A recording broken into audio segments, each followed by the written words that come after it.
action. I'm giving you the tools, right? I'm giving you the sandbox. I'm setting the table for you. But it's up to you to decide what you want to eat. Master Chief is human. He's not a machine. He's not a set of armor with a big weapon. He's a human with resilience and courage. You know, and I was so looking forward to this moment because for Master Chief, you know, the stoic soldier, the man of few words, all that. But there was this progression, you know, in terms of his emotional side, even through the first 3 games. But this was going to be the great leap. What happens when that soldier starts to discover his humanity? We had to create a situation that was going to knock him out of his comfort zone. The Master Chief has settled into this comfort zone of being the hero. You know, it's interesting. Early on, we talked about the hero's journey, and like, how do you have a hero's journey when he's already a hero? What are the sacrifices that you need to make in order to preserve something as precious as humanity? The journey is the important part. The growth is the important part.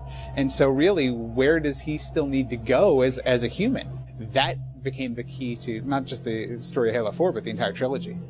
We're really examining what sort of burdens a Guardian carries. In a lot of ways, the story that we're telling with Halo 4 is about putting Chief in circumstances where he's forced to change. He's forced to take stock of himself. In a way, Chief is a Guardian. Cortana is Chief's Guardian. The Forerunners were the Guardians of their own universe, and they might have to make a decision that not everyone is going to agree with and that some people might condemn.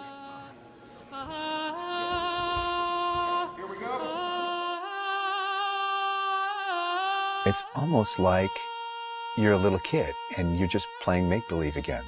So you imagine everything. The table's here. The plinth for Cortana is here. There's a window here. Ready, go.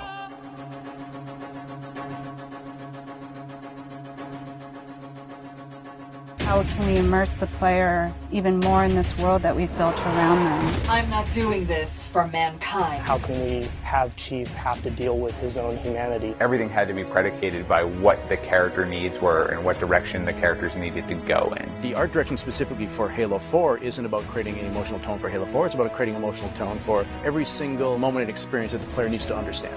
Similar to what we said is that, you know, we build what we need to see. We can't look too far this way, it starts to fall apart.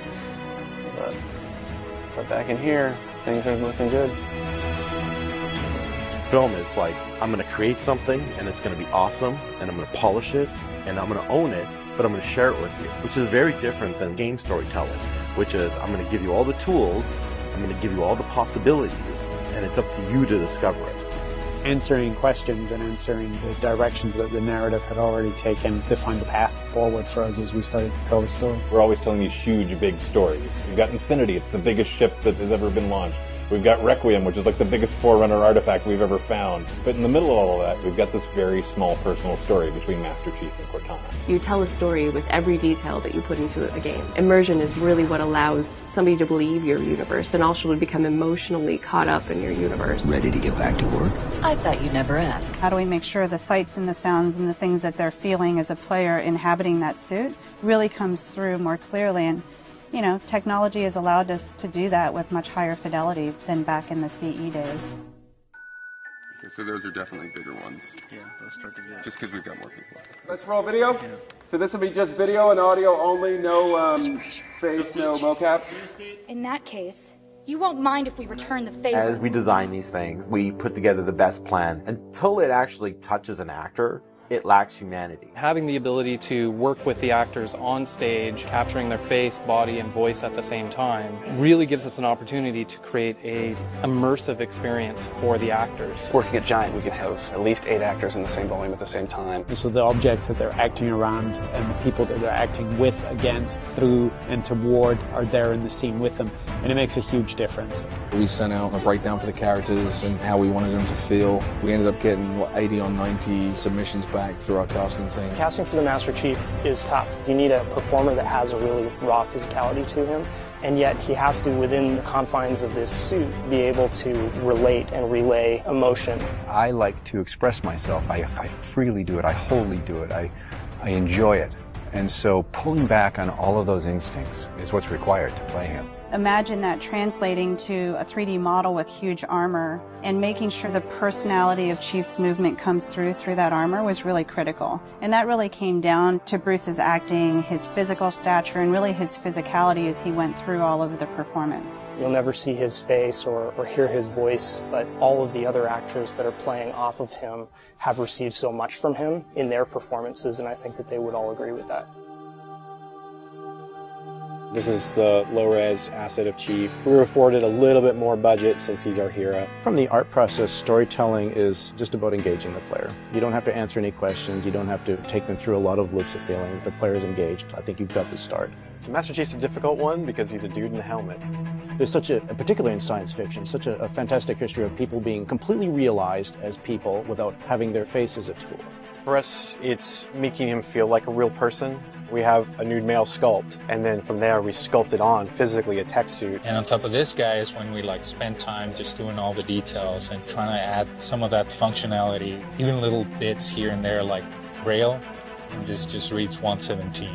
I think it's connected to having even more modern visual flow when it comes to his lines, his design, the way you follow the outline of Master Chief. Trying to put it into an area where it feels realistic, that it feels kind of tankish. What do you think of a tank? You think square, you think metal, there's some wear and tear on the edges. So those things we want to grab, put them on the Chief so it communicates that. The fingers are missing here on these. They have armor caps that come on, but he doesn't have armor caps on his trigger finger or thumb finger so that he could have more tactile sense when he's shooting and loading his weaponry. The last thing we just changed was his visor. His visor picks up the elements based on the room that he's in. We want to take every inch of the character to tell a story as much as we can.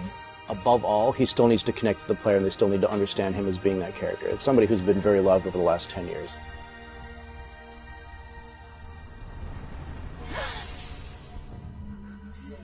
The irony here, right, is that we have a character who's not human at all in Cortana. I was put into service 8 years ago. She is the most human character that we have in the story. Right? She's struggling with her own mortality. AIs deteriorate after 7, Chief. That's something that everybody struggles with. That's the most, human it gets. If we can just get back to Earth and find Halsey, she can fix this. Everyone has to figure out what it means to die.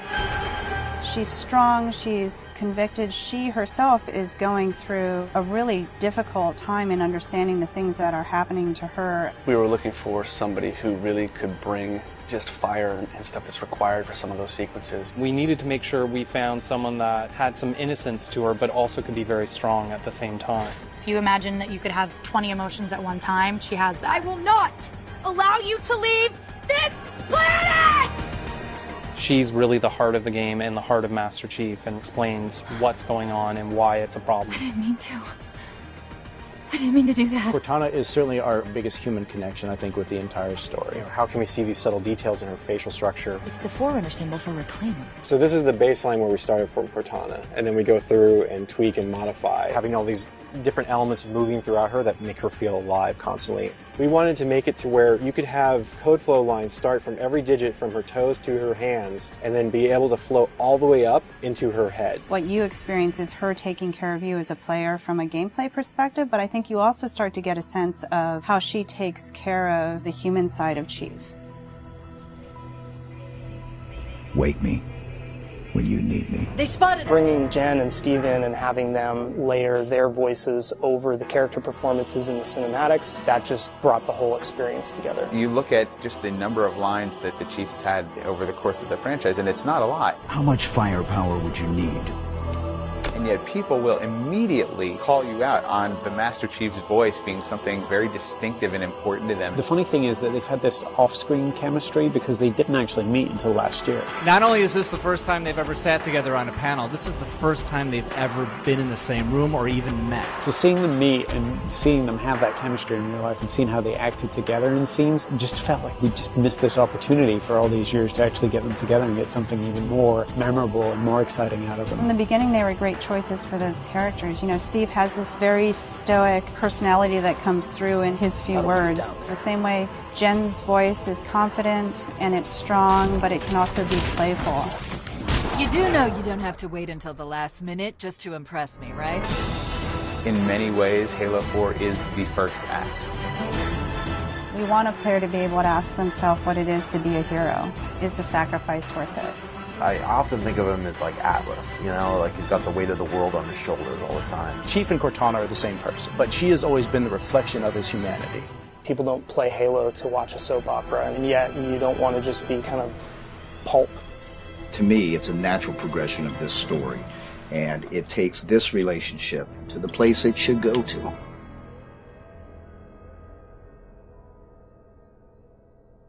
Don't make a girl a promise you can't keep.